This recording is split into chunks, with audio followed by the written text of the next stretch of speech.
We've been shooting quite a bit today. It's late in the day, and probably the rifle that I like shooting the most is this BRNO ZBK110. In Europe, this would be known as a Kipplauf, so single shot rifle. We have the H&R handy rifles. I guess they're not made anymore, but maybe they'll be made again. There are a lot of single shot rifles around. Henry makes a single shot rifle, and I'm sure others come to mind. My Thompson Center Encore is good, but not as handy as the ZBK. One of the things about the Kipplaufs is you can carry them like this if you don't have a scope on it. And we did have a scope on this, but I decided I'd take it off to make the video. That's part of the story. The other story is rifles that have what I call field art. And I'm sure you've seen rifles like this. I think this is somebody who just decided to decorate their rifle. This probably is, it could be antler, I don't know. But some people would say it's hideous. But at the same time, everybody has kind of a creative impulse. It feels good in the hand. It shoots very well.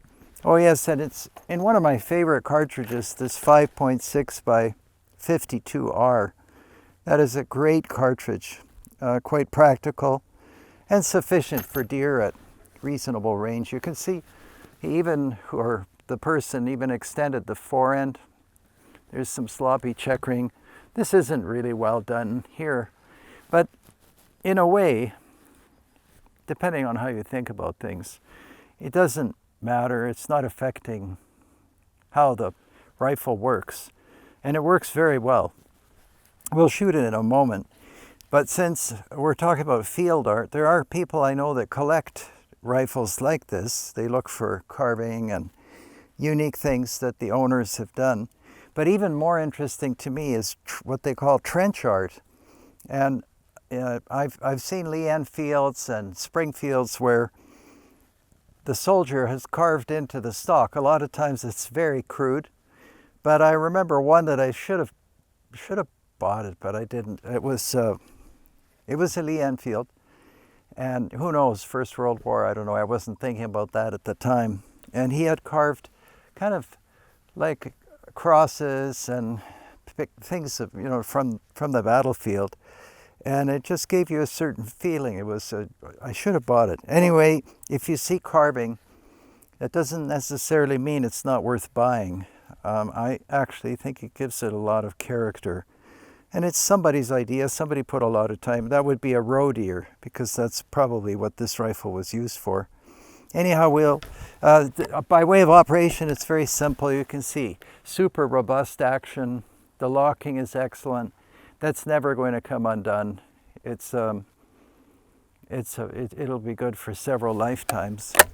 And the ammo and everything else, very straightforward. I like the simplicity of operation, so we'll just take a couple of shots so you can see it working. The main thing was to show you that sometimes a less expensive rifle with maybe some unique features can be a very meaningful rifle to own. We'll take a shot. So 5.6 by 52R, which is 22 Savage high power, and there's no set trigger, there's no automatic safety. Oh, and there's no ejection, it's just an extractor.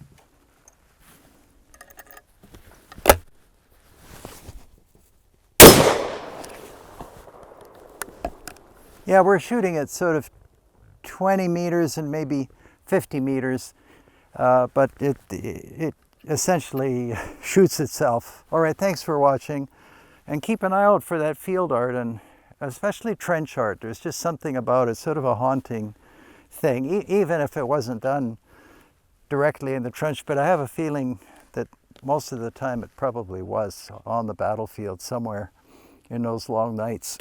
All right, thanks again. Take care till next time. We had such a great time shooting this rifle, which I'll show you more of in a moment.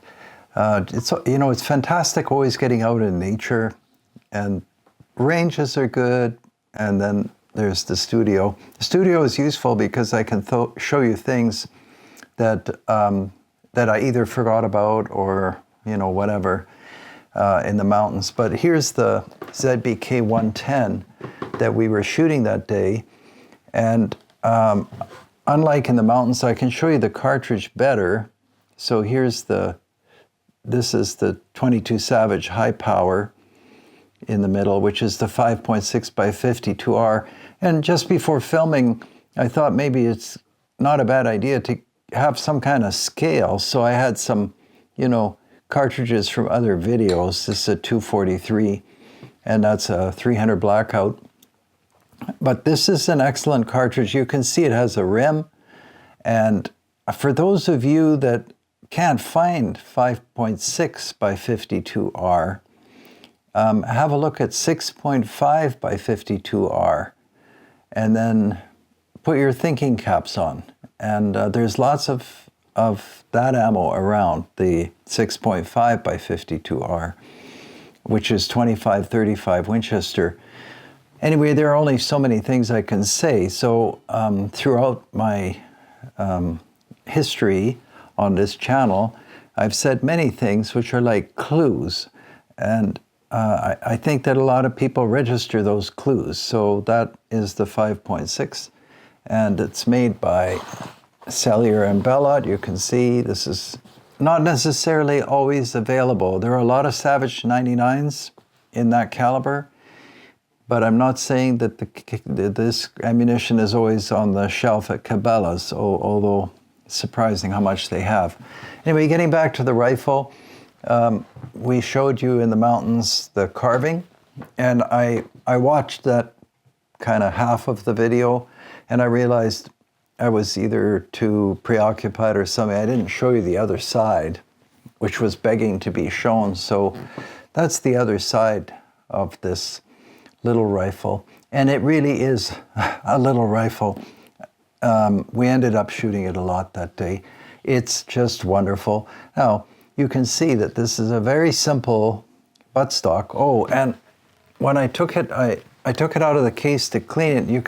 You'll see in the first part of the video I refer to this antler, and unfortunately it just came off. So it looks like somebody just put like wood glue on there, but it's easy to cut off that dowel. I suppose I could glue this back on, but I probably won't because it kind of looks, I don't know, dramatic. I'm sure that it was attached for some sentimental reason, and I try not to ignore that, but anyway, we'll see what I do. It does look, I think, better without that antler extended pistol grip. And then, of course, you have the carving that I showed you in the field, and in case we didn't capture it, you have oak leaves, which is a very common motif for carvings. I've seen lots of them. It's actually, it doesn't take anything away from the function of the rifle. And then I noticed that in the first part of the video, it's very hard to see what was going on here with the forend, but you can see there's a junction here, which is actually quite well done. But the checkering, I don't know if we can focus on this, checkering's not so well done. I don't know. I'll have to see. This is a rifle with a lot of character, and actually I can't think of a quicker rifle to shoot. You know, if you have to jump out and shoot something, this would be one to accomplish that. So we'll just run over the operation again. Top lever, break open. I don't want to put a round in. You can see it's very simple. Access is excellent. And these Czech rifles, I've been buying them for I don't know how many years, like 30 or at least. Czechoslovakia makes fantastic rifles. There must be something in their history or heritage, and there's a uniqueness to them. They're excellent, but they don't look like something that you want to, you know, put in a vault or a closet. They're practical hunting rifles and shotguns, just excellent. So I think in the video you'll remember I said this is great because you can capture these in your hand like a Model 94 or Model 64 Winchester, and that's the scope base. It's a minimal scope base, and I do have that scope base, but I probably would never use it really. Generally speaking, especially for the 22 Savage high power, I mean, what are we talking about? Maybe a couple hundred yards, it's not a big deal. You know, we're going to probably hit, and isn't it usually kind of a one-shot situation? Maybe I'm not right. Anyway, yeah, a wonderful little rifle. Everything about it begs to go hunting. It's very practical. I understand what he was after, the fellow that installed this. See this terrible fitting? There's all these gaps and everything. Nevertheless, it still has a lot of character, and that's what collectors look for. It's an undefinable, but this one is quite good. And the bore, just these studio lights are so bright. Yeah, I mean, it's like brand new. So if you can remember this rifle, and I'm going to show you a single shot from our side of the pond, and that is this one, which we've looked at before, and that's the Thompson Center Encore. And the Encore is also excellent, and this one is in 6.8 SPC, but it doesn't have that grace and simplicity of the, what model was it? 110, ZBK110. You can obviously see that. Now we could take the scope off, but unfortunately then we have no iron sights. The caliber, excellent. The breaking open of the action, of course, similar, but because of the architecture of the action, it's a much deeper rifle, and I guess it's kind of a blending of modern purpose, you know, with the long range and the scope and all. There's a rail that has to be in the air here because the receiver is so short, which is also true of the ZBK, you can see. I showed it to you a moment ago. So all of these themes kind of, you know, bouncing around. The Encore in the 6.8 is one of my actually favorite rifles, partly because of the rifle and partly, or carbine, but partly also because of that cartridge.